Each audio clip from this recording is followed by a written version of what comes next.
Hello मित्रांनो, आज आहे फॉरेन ट्रेड पॉलिसीचा लेक्चर आणि मेंटर आहेत अजित शास्त्र. हा त्यांचा सेकंड लेक्चर आहे आणि त्यांची ताकीद आहे की सगळ्यांनी स्टुडंटनी 6:40 आतमध्ये जे आहे क्लासरूममध्ये असतो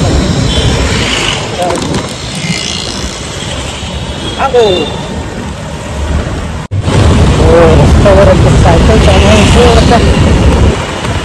डिफिकल्ट होतं. ना हे टू व्हीलर बुलेट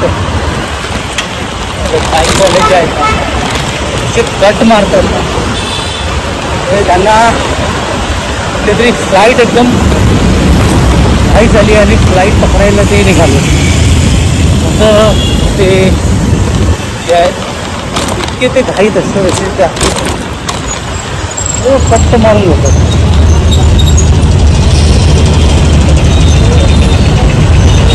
एवढं कॉन्क्रीटीकरण झालं असून सुद्धा ना तिथे इतके खड्डे वर डम्पिंग रोड असतात ना, तर चेन जी आहे ती निघते. चेन निघाली असते पण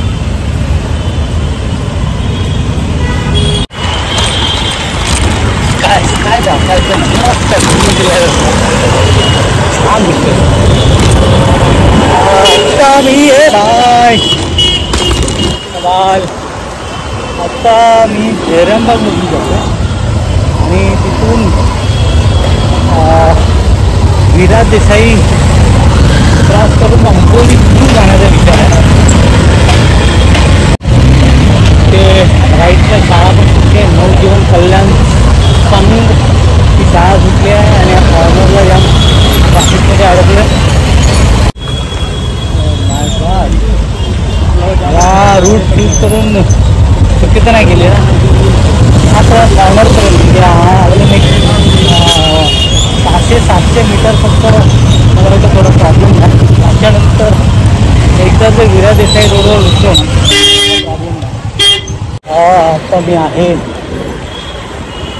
लोखंडवाला मार्केट रोडवर आणि एक इंटरेस्टिंग एक स्कूटी होती, म्हणजे बाजूने जात होती आणि त्याचा हॉर्न कसा हॉर्न ते लाईक अ ट्रकसारखा.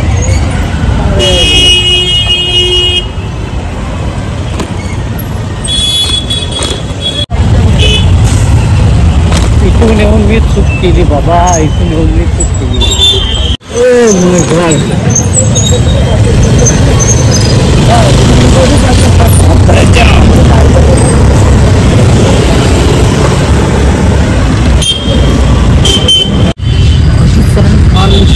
इंटरेस्टिंग एक सब्जेक्टवर लेक्चर घेतलं.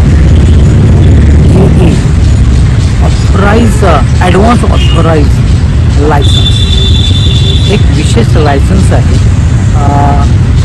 हे लायसन्स खूप मोठमोठ्या मॅन्युफॅक्चर कंपनीकडे आहे, जे आपल्याला माहीतच नाही. त्यासाठी म्हणजे एखादी ड्युटी फ्री इम्पोर्ट आपण ह्याने करू शकतो आणि आपला खूप चांगल्या पद्धतीने याच्यामध्ये प्रॉफिट होऊ शकतो, चांगली मार्जिन आपल्याला मिळू शकतो. तर ह्याच्या संदर्भात मी डिटेलमध्ये असं सांगेन की ॲडव्हान्स ऑथराइज लायसन्स जे आहे एक पर्टिक्युलर लायसन्स आहे. जर तुम्हाला म्हणजे साधारण लेमॅनच्या भाषेमध्ये जेवढं मला समजलं आहे त्या पद्धतीने जर मी मला तर मी माईक ऑन नव्हता केला.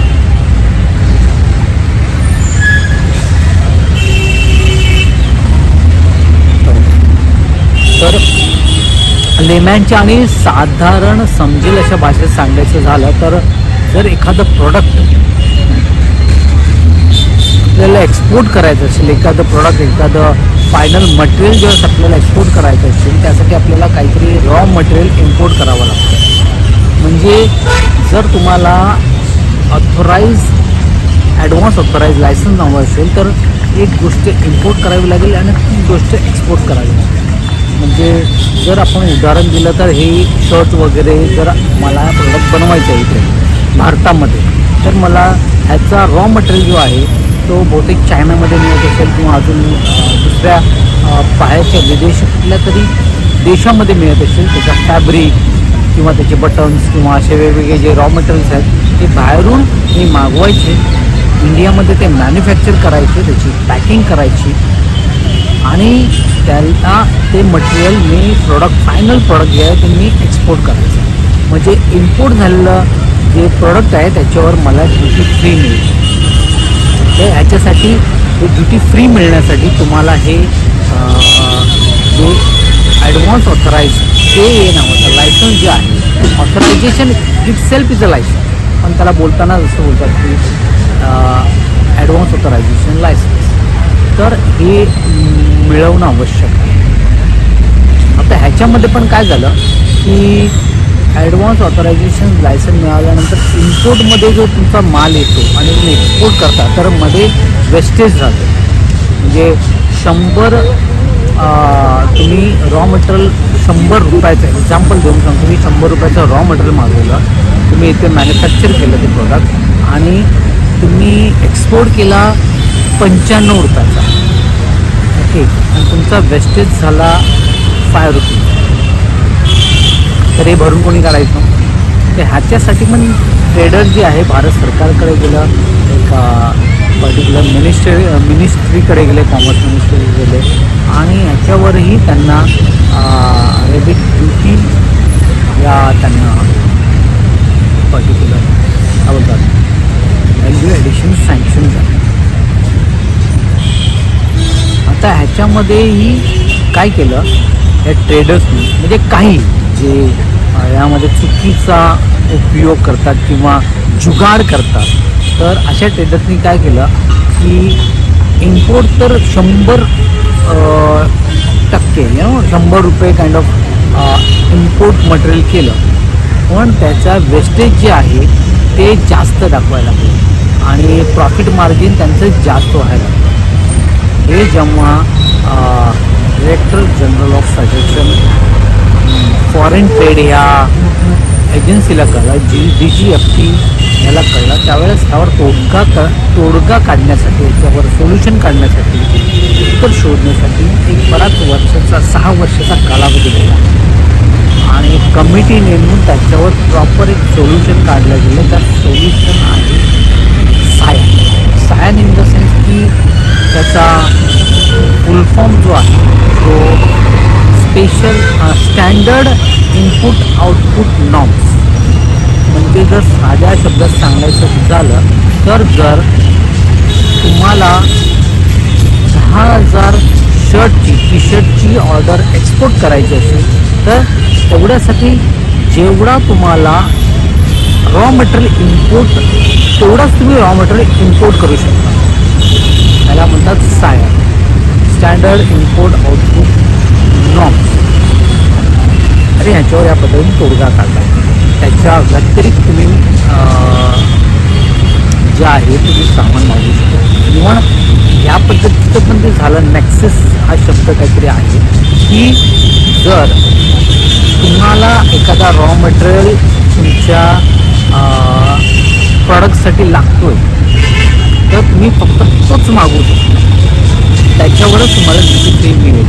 जसं ए कंपनी जी आहे त्या कंपनीला सेलिंग फॅन बनवायचा आहे आणि बी कंपनीलाही सेलिंग फॅन बनवायचा आहे. पण ए कंपनी जी आहे त्याला सेलिंग फॅन बनवण्यासाठीची काय बोलतात स्टँडिंग वायर, आतमध्ये जी वायर जी त्याला लागते आहे, तार जी लागते आहे ती तो ॲल्युमिनियमची तार वापरतो. आणि दुसरा जो आहे ती आतमध्ये वाइंडिंग वायर जी आहे ती कॉपरची वापरतो. तर ए कंपनीला त्याचीच परमिशन आहे इम्पोर्ट करायची जो रॉ मटेरियल, ती ॲल्युमिनियम वायरच तो मागू शकतो, तो कॉपर मागू शकतो. तर अशा पद्धतीचंही एक रेस्ट्रिक्शन त्याच्यामध्ये दिलं गेलेलं आणि त्याला एक प्रकारे एक आळा घातला. आता जे जुगाड करणारे डिफॉल्ट करणारे आहेत ते करतीलच, त्याच्यावरही तोडगा जे आहे तो भारत सरकार हे पर्टिक्युलर DGFT जे आहे ते काढण्याचा प्रयत्न करतो.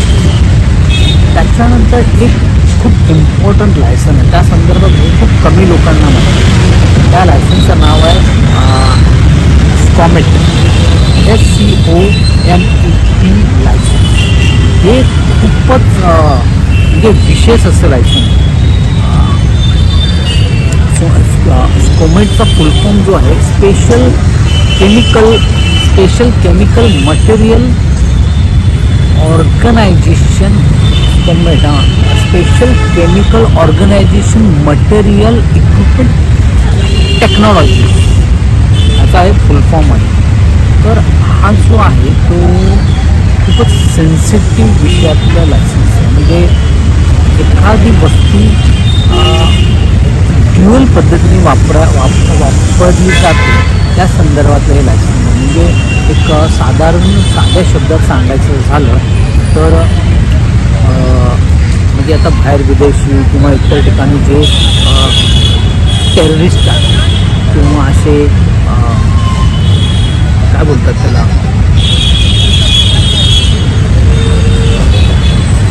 त्रास देणारे तत्व आहे, काय त्याला पर्टिक्युलर वर्ड आहे मला आठवत नाही आहे. तर बेसिकली टेररिस्ट बघा. तर आता अशा तत्वांना जे सप्लाय होईल त्यांना ते चुकीच्या पद्धतीने सामान इम्पोर्ट करून त्याचा गैरवापर करणार नाही, त्याच्यावर आळा बसवण्यासाठी या पद्धतीचं हे स्कोमेट लायसन्स तयार करण्यात आले. म्हणजे सिंपल उदाहरण म्हणजे लेण्याच्या शब्दात सांगायचं झालं, साधारण भाषेत सांगायचं झालं तर माचीची जी काडी आहे त्याच्यावर जे सल्फर असतं जे आपण आग पेटवण्यासाठी खास करून यूज करतो, पण त्याचाच दुरुपयोग काही गैरतत्ववादी जी माणसं आहेत ती त्या सल्फरचा उपयोग जो आहे तो वेगळ्या कारणासाठी स्फोटक कारणासाठीही करू शकतात. आणि ह्याच्यावर आळा बसण्यासाठी आणि असलेच वेगवेगळ्या तत्वावर मग न्यूक्लिअर असेल ॲटॉमिक असेल असे बरेच त्यामध्ये घटक आहेत. त्या घटकांचा गैरवापर टाळण्यासाठी हा स्कोमेट लायसन्स जे आहे फार गरजेचं आहे. आणि त्या पद्धतीचं जर कोणा आढळलं तर खूप कस्टम जे आहे कस्टम अधिकारी कस्टम डिपार्टमेंट जे आहे ते खूप स्ट्रिक्टली जे आहे ते ॲक्शन घेत आहे. अशा पद्धतीची वागणूक कोणी या अशा पद्धतीचे कोणी ट्रेड करताना दिसलं या सापडलं या आढळलं तर त्याच्यावर बऱ्याच मोठ्या प्रमाणात कारवाई केली जाते. तर मित्रांनो अशीच वेगवेगळी माहिती मी तुम्हाला एक्सपोर्ट इम्पोर्ट संदर्भात सांगत जाईन आणि माझंही नॉलेज गेन होईल. आणि जर तुम्हाला माझी माहिती योग्य वाटली या अजून याच्यामध्ये काही इम्प्रोव्हायझेशन असेल तर मी प्लीज कमेंट करून सांगू शकता आणि ह्या चॅनलला ॲप्रिशिएट करू शकता, शेअर करू शकता, लाईक करू शकता आणि सबस्क्राईब डेफिनेटली करा. ह्याच्यामध्ये मी हळूहळू इम्प्रूव्ह होण्याचा प्रयत्न करणार आहे. धन्यवाद.